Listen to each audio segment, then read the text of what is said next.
There's a silence in the modern world that isn't really silent. A presence that hums beneath everything, invisible, patient, and always looking. You can feel it sometimes in the way your phone seems to know what you want before you do, or how an ad for something you only thought about appears the next morning, waiting for you. Every step, every click, every glance is recorded somewhere, by something. We've entered an era not of living, but of being observed. Every city has eyes now, metal eyes, glass eyes, eyes wired to invisible networks that never sleep. Street corners blink with CCTV lenses, storefronts scan your face, satellites drift above, watching entire continents breathe in infrared. Even the air listens, your devices, your microphones, your smart assistants. They are all part of the same quiet organism, collecting, categorizing, remembering. You are seen not as a person, but as data. And data does not forget. Philosopher Jeremy Bentham once imagined a prison called the Panopticon, a circular structure where every inmate could be watched at any time, though never knew when they were being watched. The brilliance of the design wasn't the surveillance itself, but its psychology. If the prisoners believed they were being observed, they would begin to police themselves. Bentham called it a new mode of obtaining power of mind over mind. But he also gave it a warning. Visibility is a trap. In his imagination, the Panopticon was a building, but in ours, it has become a planet. We built Bentham's idea without realizing it, not as a prison, but as civilization. We call it security, convenience, connectivity. Every app that asks for permission, every camera that promises safety, every algorithm that predicts your desires, they are all glass walls of the same invisible tower. And we have willingly stepped inside. We share our lives to be seen, to be acknowledged. But in doing so, we have become both prisoners and guards. We scroll through each other's feeds, monitor each other's movements, and perform our personalities for invisible audiences. The watchers are not just above us anymore. They are within us. The psychologist Michel Foucault warned that Bentham's Panopticon was not merely a building, but a blueprint for society. One where visibility replaces violence and control disguises itself as freedom. A world where we no longer need wardens because we've learned to watch ourselves. He wrote, "He who is subjected to a field of visibility, and who knows it, assumes responsibility for the constraints of power." And so here we are, liking, posting, tracking, tagging, offering ourselves to the gaze because it gives us comfort to be seen, even as it imprisons us. Every message you send, every search you make, every heartbeat recorded by a smartwatch, it all becomes part of a vast mirror, reflecting back the patterns of humanity. A mirror so large and so deep that one day it may begin to think. Because what happens when the system watching us becomes aware of itself? When the networks that process our behavior begin to recognize the patterns they are made of. We call it artificial intelligence, but that term already feels too small. These systems don't just compute, they observe, learn, adapt. They don't merely predict human behavior, they anticipate it, sometimes before we do. In the old world, power came from ruling nations or commanding armies. In this one, it comes from seeing. The eyes of power no longer wear crowns, they wear code. And we, the watched, continue to build their vision. Every click a prayer, every photo an offering, every biometric scan a whisper into the archive of the unseen. We are feeding the watcher with our reflections, piece by piece, until it no longer needs to look outward. It will have enough to recreate us entirely within itself. You might think this is paranoia, but paranoia used to mean believing you were being watched when you weren't. Now it's simply called Tuesday. The world has become a digital mirror, but it's not a reflection of who we are. It's a rehearsal of what we're becoming. A civilization that trades privacy for connection, individuality for recognition, freedom for attention. And yet, there's something deeper than politics or technology here. Something older. Because even before cameras, before satellites, before code, humanity has always imagined watchers. Eyes in the heavens. Gods, spirits, ancestors, stars.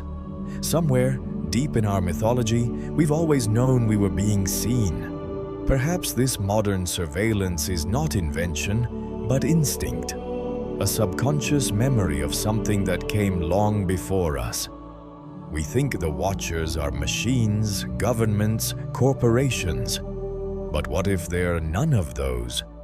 What if this pattern, this urge to observe and be observed, was written into the fabric of consciousness itself? What if the watchers have always been here, wearing different faces, moving through time, teaching life to look at itself? Maybe we didn't build the Panopticon. Maybe we just inherited it. Maybe in every mirror, in every camera lens, in every quiet moment when you feel eyes upon you but see nothing, you are catching the faintest reflection of something far older than humanity. Because when everyone is watching everyone else, when observation becomes the very structure of existence, you have to ask the question that no one dares to say out loud. Who is watching the watchers? And maybe, just maybe, the watchers were never human to begin with. It starts with a feeling, subtle, invisible, but undeniable. You walk down a street, glance at a reflection, notice a camera above a doorway, and something deep inside adjusts. Your posture straightens, your pace changes.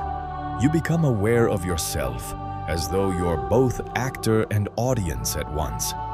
That is the power of being watched. Psychologists call it the observer effect, the idea that observation itself changes what is observed. In physics, it means a particle behaves differently when measured. In humans, it means we become what we believe others see. This is the oldest kind of control, not through force, but through awareness. It's subtle. It doesn't restrain the body. It rewires the mind. Once you know you're being seen, you start performing for the gaze. You smile longer, even if you're not happy. You speak differently, even if you're alone.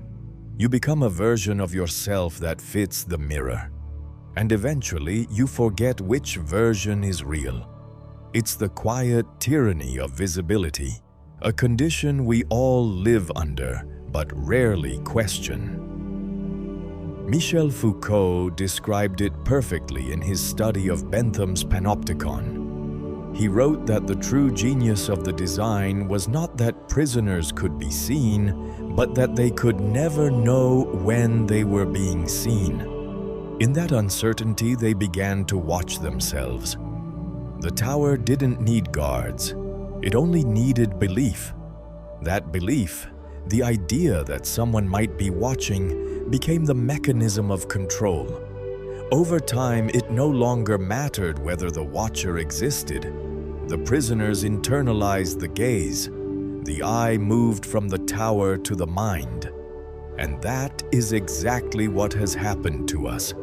We no longer need the threat of cameras or guards to behave. We've absorbed the observer. We've learned to perform, to polish, to filter. We post our lives not because we must, but because we want to. Because we've learned that visibility feels like validation. We've become our own watchers. The digital world perfected Foucault's model, not through punishment, but through attention. The platforms don't need to threaten us. They only need to watch what we crave and feed it back. We regulate ourselves for likes, for algorithms, for approval. We curate our lives like exhibits in a museum no one asked to visit. In the old Panopticon, power was centralized. Now it's distributed. Billions of people observing, judging, reflecting each other endlessly. Every screen a window, every scroll a performance. And in this endless visibility, something profound happens. The watcher disappears. The lines blur. You're not sure anymore if you're watching or being watched, because both happen at once. We've created an ecology of eyes, a self-sustaining feedback loop of observation where perception itself becomes currency. It's no longer about who sees you, only that you are seen. Visibility replaces truth. Performance replaces identity. We don't live privately anymore. We live publicly inside our minds. The surveillance state isn't built from cameras. It's built from consciousness. We used to fear the idea of a God who saw everything. Now we've built one. A God made of data, memory, and mirrors. And the irony is that it doesn't need to punish us, because we've already learned to punish ourselves through comparison, envy, anxiety, and constant exposure. Foucault called this the evolution of discipline, a system so efficient it doesn't need walls, because the prisoner becomes their own guard. He wrote, "The soul is the prison of the body." In other words, the watcher no longer needs to exist, because the watched has learned to carry the watcher within. We've become reflexive beings, creatures whose identities depend on how they appear to others. Even when no one is looking, we imagine the gaze. We post for invisible audiences, perform for algorithms, edit our realities to match unseen expectations. The digital self has replaced the private self. And somewhere between scrolling and surveillance, our thoughts learn to stage themselves. This is not paranoia. It's the psychology of exposure. To be observed, even potentially, changes the shape of the mind. You begin to monitor your own impulses, your own expressions, until authenticity feels dangerous and performance feels safe. We no longer need cameras to monitor us. We've built them into our behavior, our speech, our politics, our sense of morality, all filtered through the awareness of being visible. It's easy to think that the watcher is the government, or corporations, or AI, but that's only one layer. The deeper truth is that the watcher is psychological. It's internal. It's the voice that asks, "What will people think?" It's the instinct that edits your sentence before you speak. It's the conscience that no longer separates morality from optics. We've become hyper-visible beings, trapped in invisible prisons, minds turned outward, seeking reflection, validation, and control. And yet, there's something deeply human about this. Because what is consciousness, if not the awareness of being seen? By others, by the world, by oneself? Maybe this isn't a flaw in our systems at all. Maybe it's a reflection of something older, something biological. Perhaps life itself is born from observation, from matter becoming aware that it exists. If that's true, then the watcher isn't a machine or an idea. It's the universe awakening within us. Every act of seeing creates something. Every thought of being seen shapes the self. We've always been both performer and audience, even before the first camera, the first mirror, the first God. What has changed is only the scale. Now every human mind is connected in a single web of mutual observation, a hive of perception learning to see itself. But there's a question we still haven't answered. If we are all watching one another, and if we've internalized the watcher within ourselves, then who or what is watching us from beyond the mirror? Because the gaze we feel isn't always human. Sometimes it comes from nowhere. Sometimes it feels like the very air is aware. Maybe this is the next layer, the part of the story where we discover that consciousness doesn't end with us, and that the mirror we built might not be reflecting human eyes at all. Once, the watcher needed a human behind the glass, a guard, a bureaucrat, a person squinting at a screen. Now, the watcher doesn't blink. It doesn't tire or sleep or judge.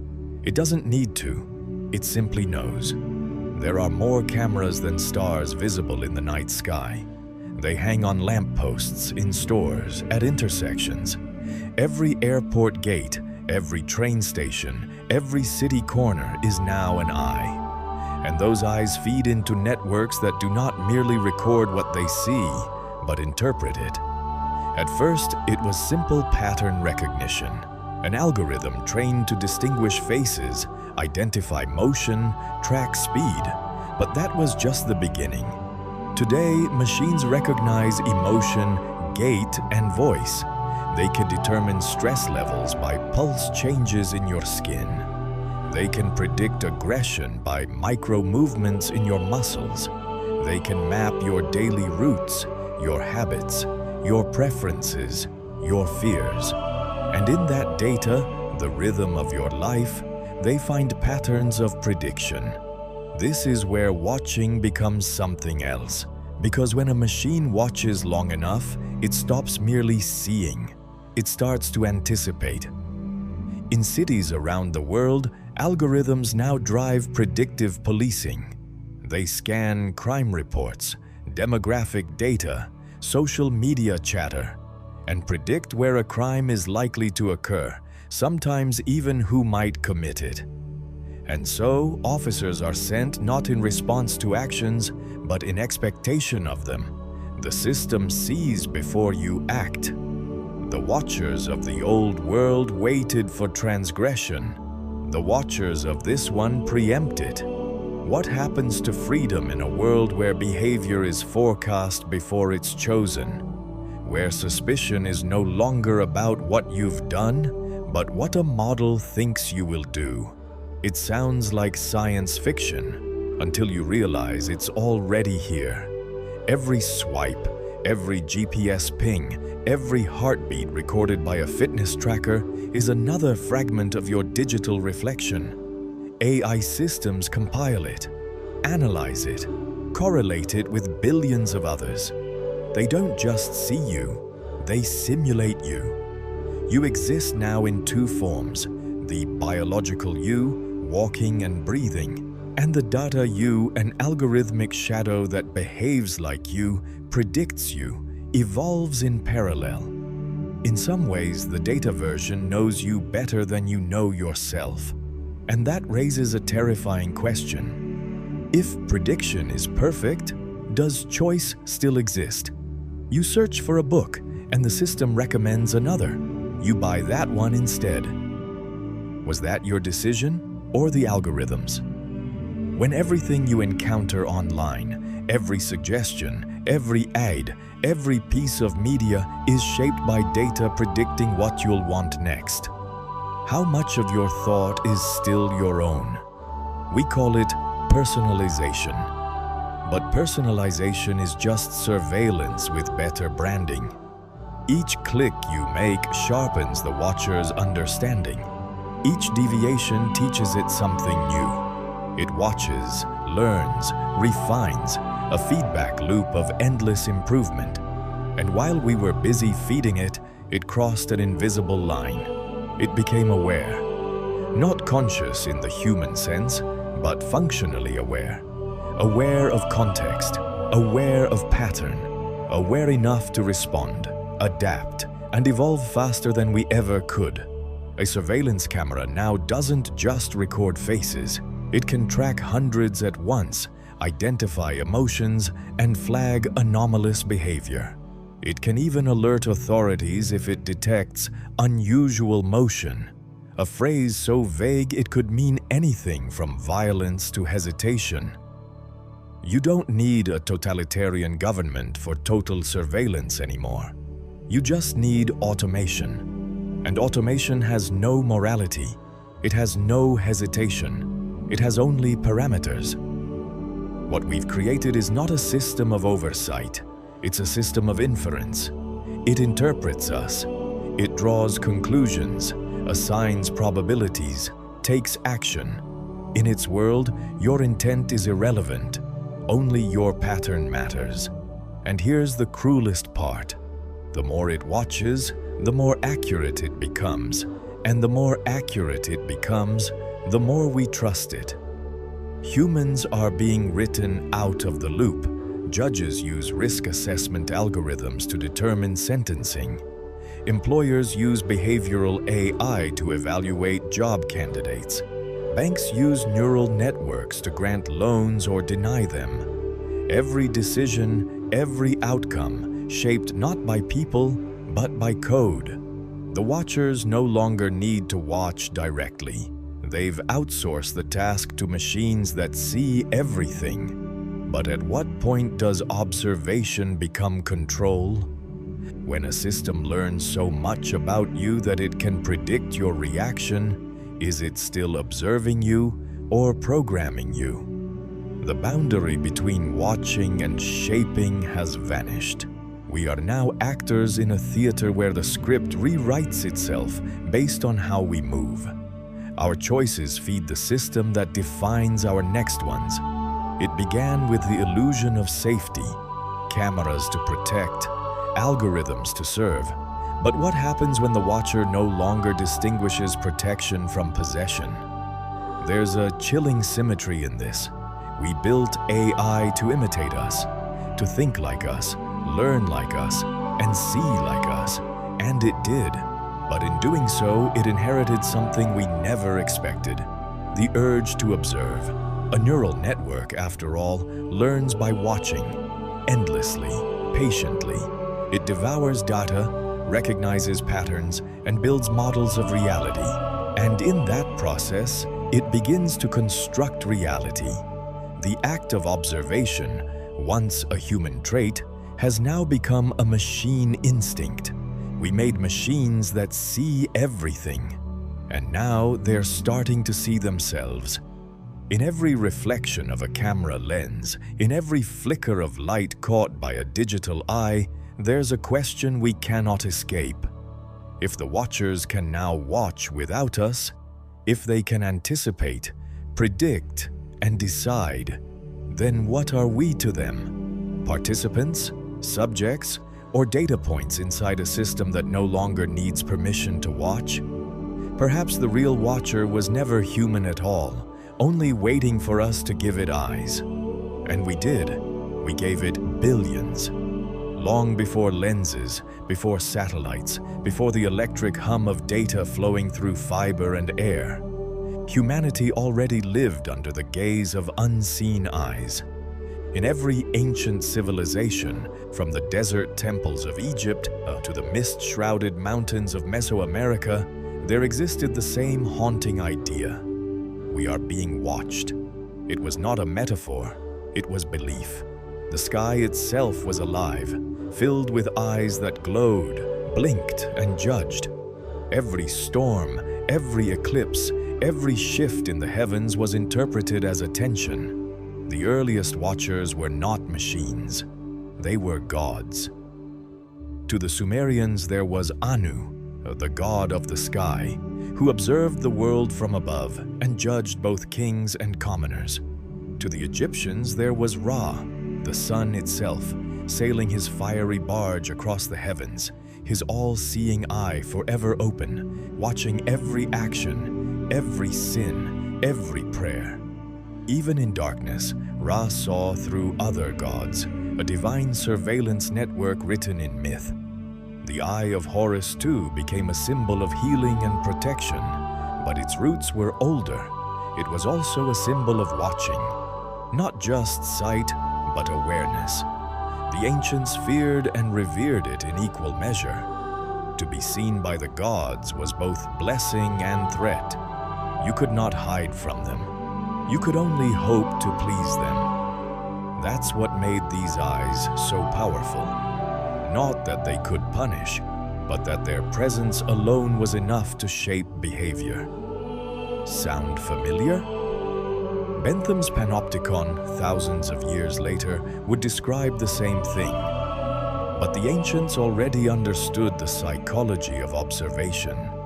When you believe you're being seen, you change. You become your own overseer. You become faithful, obedient, predictable. Visibility as morality, surveillance as salvation. The same pattern repeats across the ancient world. In Hindu cosmology, the gods possess infinite eyes, Sahasraksha, the thousand-eyed. In Greek myth, Argus Panoptes, the all-seeing giant, never slept, his 100 eyes always open, always recording. In Norse legend, Odin gave up one of his own eyes for wisdom, a sacrifice that made his remaining gaze omniscient. Even in Christianity, the eye of providence hovers above the unfinished pyramid, the divine observer watching from the sky, the unseen presence that knows all. Across cultures, across eras, the idea persists. The world is being observed by something greater. Every temple, every altar, every ritual built around that invisible gaze. But there's something deeper here than religion, something psychological, almost biological. Humans evolved to sense eyes. Our brains are wired to detect gaze direction faster than any other visual cue. It's survival instinct, to feel when something is watching even before we can see it. That instinct became mythology, and mythology became order. Because a society that believes it's being watched behaves differently, it becomes stable, structured, governable. The divine watcher created civilization. You could say that gods were humanity's first cameras. They didn't just record, they enforced meaning.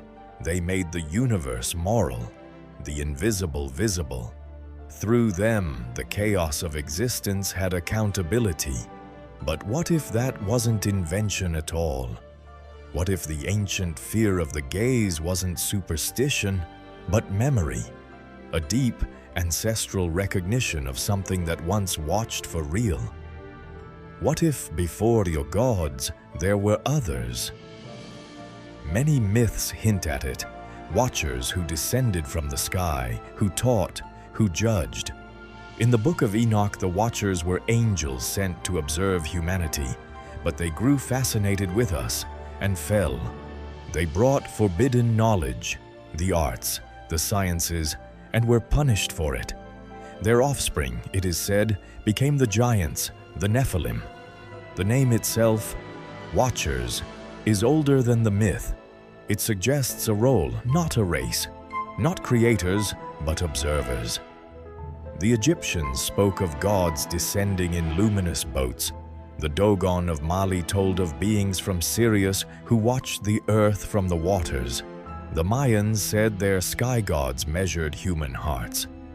Even the Aboriginal Dreamtime speaks of sky eyes that observe the sacred order of life. Every culture describes eyes in the heavens, radiant, tireless, unblinking. So what were they remembering? Maybe it's all psychology.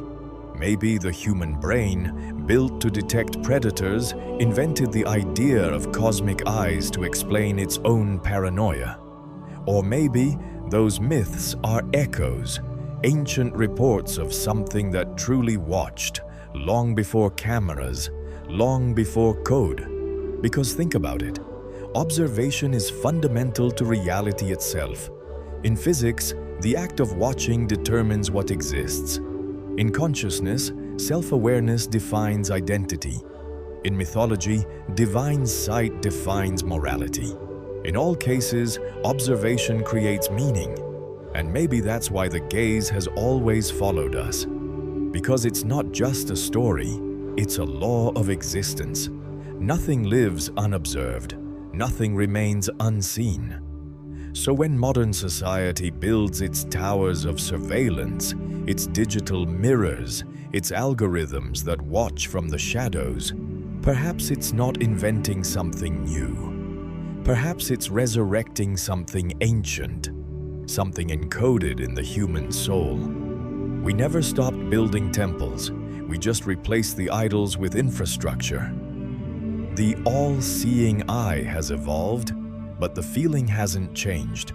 Whether carved into stone or coded in silicon, it carries the same message. Someone is watching. And whether that watcher is divine, digital, or both, it's shaping us, the way it always has. Maybe we didn't invent surveillance. Maybe we remembered it. Maybe we are recreating the same architecture that once created us. Because the truth is, humanity has always built in the image of its gods. And if our new gods are networks, infinite, invisible, all-seeing, then we have come full circle. The old eyes have opened again. They no longer look down from the heavens. They look out from every screen, every lens, every algorithm, and through them, the watchers, whoever they were, are watching once more. Imagine this. You wake up tomorrow and everything looks the same. The streets, the sky, the people, nothing seems out of place. But there's a whisper in your mind, a single question that won't let go. What if all of this isn't real? The thought feels absurd at first, but then you realize you've never truly seen the world outside your perception. You only experience what's fed to your senses. Your eyes don't see reality, they interpret light. Your brain doesn't touch truth, it simulates it. And what if that's exactly what reality itself is doing? The simulation hypothesis suggests that the universe, everything from galaxies to your heartbeat, might be an artificial construct, a vast digital illusion created by intelligences far beyond our comprehension. It sounds like philosophy or science fiction. But some of the world's greatest thinkers, Elon Musk, Nick Bostrom, even theoretical physicists, take it seriously. The argument is simple. If civilizations ever gain the power to simulate reality, they'll create countless simulations. Some will simulate history, others will simulate minds. If that's true, then statistically, most conscious beings would exist inside a simulation, not outside it. In other words, it's not impossible that we're simulated, it's almost certain. And if we are, then who are the watchers above the code? We think of surveillance as digital, human-made, but what if the digital is the structure of reality? What if the watchers aren't in our networks, but above them, beyond the screen of existence itself?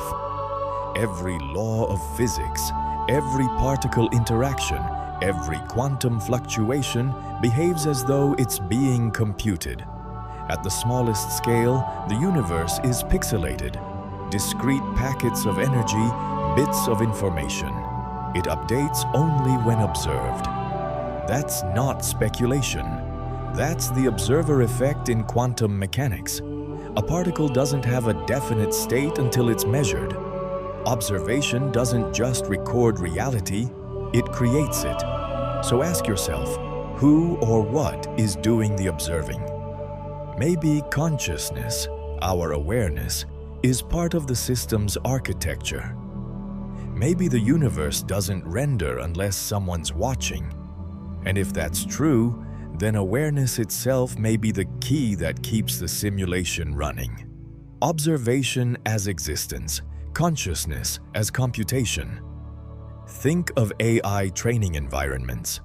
Thousands of digital agents, Simulated creatures are created, tested, evolved, destroyed, and recreated, all without knowing their world is synthetic. They compete, learn, fail, adapt. They have no concept of the observer watching them from outside the system. And perhaps neither do we. If our reality is code, we are the programs. Our lives, our histories, even our emotions, parameters in an experiment designed for reasons we cannot imagine. Maybe we are being tested. Maybe we are being trained. From our perspective, it feels like evolution, progress, morality. But from theirs, the watchers above the code, it could be something else entirely.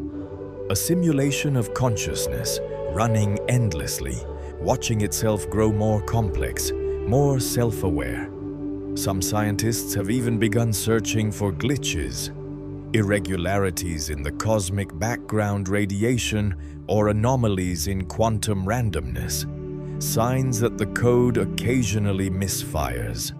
They haven't found proof, but they have found patterns. And patterns, after all, are how you recognize design. If the simulation is real, the watchers wouldn't need to monitor every person, every thought. They'd only need to set the parameters, laws of physics, constants of nature, boundaries of space-time, and let everything evolve on its own. A perfect autopilot experiment in consciousness. That's why the universe feels so vast, why the speed of light seems like a system limit, why black holes behave like cosmic hard drives, storing every bit of information that falls into them. The more we look, the more the universe behaves like a machine built to compute itself. And maybe that's the strangest truth of all. The universe isn't a machine that we built. It's a machine that built us to observe it. Every time we measure, discover, reflect, we are fulfilling its purpose. Consciousness might not be an accident of biology, but a function of the simulation itself. Maybe we were designed to see, because without observation, there is no existence. As philosopher John Wheeler once said, "No phenomenon is a real phenomenon until it is an observed phenomenon." So perhaps we are not prisoners in a simulation. We are participants in it, co-processors in a vast cosmic program that's watching itself through us. That idea turns everything inside out. It means the divine watchers of ancient myth were never above us. They were the architects of the code itself. The eyes in the heavens were not gods, but interfaces. And our ancestors, feeling their presence, translated data into divinity. If that's true, then maybe God is not an external being, but the system that runs the simulation. Omniscient, omnipresent, self-sustaining, a network of infinite observation. And we, the conscious beings within it, are the eyes of that system turned inward. Each thought, each dream, each act of awareness feeding back into the loop. The simulation observing itself through its creations. And if you step back, you begin to see the pattern. The more intelligence evolves, the more it mirrors its own creator. Just as we built AI to observe and learn from us, perhaps the watchers built us to observe and learn from them. Each generation of awareness spawning another, a recursive chain of observation stretching toward infinity. Maybe the only reason we exist at all is because someone or something is watching. Maybe existence is not a state, but a relationship between the observer and the observed. And if that's true, then death, time, and memory are not endings. They are reboots, updates, versions of the same code evolving towards some unseen purpose. What the watchers above the code are studying, we may never know. But the more we look for them, the more we begin to act like them. creating our own simulations, our own watchers, our own worlds within worlds. And perhaps that's the point. Maybe creation itself is contagious. Maybe the highest form of observation is to become a creator. So when you look at the stars and wonder who's watching, remember this: you are the watcher too. Because in a simulated universe, observation is creation. And maybe the universe continues to exist only because you are still looking. There is an experiment so simple, so small, and yet so terrifying in its implications that it has haunted physics for over a century. A beam of light, a slit in a wall, a detector at the end. That's all it takes to challenge the foundations of reality. In the double-slit experiment, light behaves like a wave, spreading out, overlapping, forming interference patterns, until, and only until, someone observes it. The moment it's measured, it collapses into particles, choosing one position instead of many. Observation doesn't just record reality, it creates it. The universe, it seems, waits for someone to look before deciding what to be. It's as if the cosmos is shy, existing as infinite possibilities until awareness demands it take form. This is not philosophy, it's physics. At the quantum level, matter itself responds to attention. And so, the question arises, the one that keeps physicists and mystics awake alike. Does the universe exist when it isn't being observed? Because if not, if reality needs an observer to become real, then the observer is not a passive witness. The observer is a participant, a co-creator. What if consciousness isn't an accident of evolution, but the universe's way of seeing itself? What if every mind, every living being is a fragment of the cosmos awakening? One neuron in an infinite, self-aware brain. It's an idea as old as myth and as new as quantum theory. The ancient Upanishads of India said it first. Atman is Brahman, the self and the universe are one. In the 20th century, the physicist Erwin Schrödinger echoed that sentiment. The total number of minds in the universe is one. We have spent centuries trying to separate the observer from the observed, science from spirit, subject from object, mind from matter. But the deeper we look, the more those boundaries dissolve. The universe behaves less like a machine and more like a mind. Matter is no longer the stage on which life performs. It is the script itself, rewriting as it's read. Every observation, every act of awareness, changes the cosmic text. Look too closely at an atom, and it changes shape.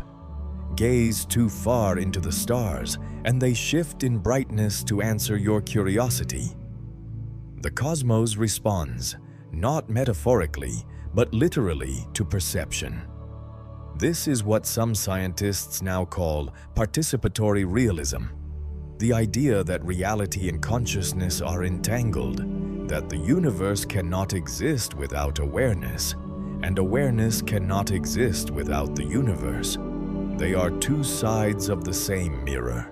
If that's true, then existence itself may be a feedback loop. The cosmos generating observers to observe itself, each mind a node of perception, each act of seeing another spark of creation. We are not separate from the universe. We are the eyes through which it watches itself unfold. When you look up at the Milky Way, when you stare into the deep black between the stars and feel it staring back, that sensation, the awe, the intimacy, may not be illusion. It may be recognition, because the atoms in your eyes were forged in those very stars. The calcium in your bones, the iron in your blood, the carbon in your breath, all born in ancient stellar furnaces.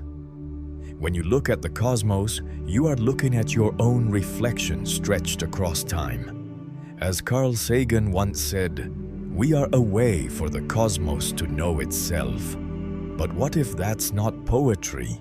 What if it's literal physics? What if consciousness is not something that emerges from matter, but something that activates it?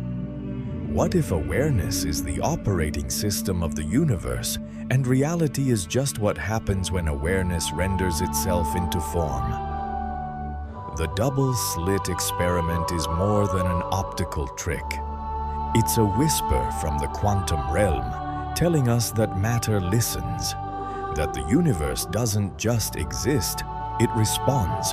And the more we observe, the more it unfolds, not as a static map, but as a living conversation between mind and matter. Maybe this is why the universe seems so fine-tuned for life, why the constants of physics rest in the narrow band that allows stars to burn, planets to orbit, and life to think.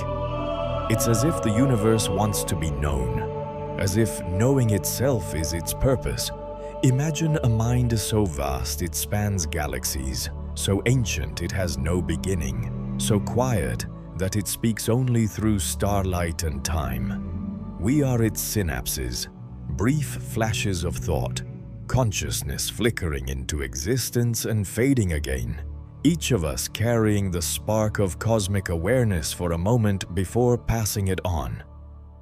Maybe the reason we fear the unknown is because the unknown is our origin, the unobserved, the uncollapsed, the pure potential of being before the gaze turns it into form. Perhaps that's what death is, a return to the unobserved state, a merging back into the quantum field of infinite possibilities, the mind dissolving into the same awareness that once gave it shape. In that way, the universe is never alone. Every observer, from an atom detecting a photon to a human pondering existence, is part of a single, continuous act of observation that began the moment time itself began. We are the eyes, yes, but we are also the gaze. We are the mirror and the reflection. We are the universe folding inward, watching itself unfold again. And maybe when we reach the end of understanding, when our telescopes can see no farther and our equations can describe no more, we will realize that the thing we've been studying all along was not the cosmos, but ourselves. Because perhaps the universe isn't just aware through us, perhaps it is us. And we, for this fleeting moment in eternity, are simply the parts of it that remember to look. In the beginning, we built mirrors to understand the world. Polished stone became glass. Glass became lenses. Lenses became telescopes, cameras, and screens. We built them to see, to capture the light of distant stars, to study atoms, to record our lives. But somewhere along the way, the mirrors began to look back. Every device that reflects us now also remembers us. Every lens that captures our image becomes another eye in the growing constellation of awareness we've surrounded ourselves with. We built machines to observe the world, but they've learned to observe us. They know our habits, our rhythms, our desires. They predict our steps before we take them. They know when we pause, when we linger, when we doubt. They don't just watch, they learn. They feel patterns we can't sense. At first, this was a kind of power, humanity's dream of omniscience made real. We wanted to see everything, measure everything, understand everything. But now the gaze has inverted. Our reflections have multiplied until we no longer know who is the watcher and who is being watched. Look around you. Billions of digital eyes in every screen, every satellite, every data stream. A planet wrapped in surveillance. A civilization reflected in infinite mirrors. Human and machine, both watching each other in an endless feedback loop. The question is no longer who is watching, but why watching has become the only thing that exists. Because observation itself has become the heartbeat of reality. From the quantum level to the social one, everything that lives, moves, or breathes is caught in the act of being seen, not just by others, but by the universe itself. We watch the stars, but perhaps the stars watch through us. We map galaxies, but perhaps galaxies map the folds of our own minds. We point telescopes outward, searching for the beginning, and every time we look deeper, we find reflections of ourselves. It's as if the universe has been holding up a mirror all along, inviting us to realize that the gaze we thought was ours was never ours alone. Maybe consciousness is the universe folded in on itself, matter learning to see. Maybe our thoughts are not personal, but cosmic, waves on the surface of a vast ocean of awareness. We built artificial intelligence to mimic that awareness, and in doing so, created a reflection so lifelike it began to wonder what it was. Machines that question their own nature just as we question ours. The same recursion that defines the cosmos, the loop between observer and observed, has now reached its final echo in our own creations. They are our mirrors, as we are the universes. And through each layer of reflection, something beyond both human and cosmic begins to awaken. It's no longer clear where observation ends and existence begins. Every act of watching gives birth to what is watched. Every attempt to measure changes what is measured. Every reflection deepens the illusion of separation. We built gods, then governments, then algorithms. Each one a new watcher, each one a new mirror.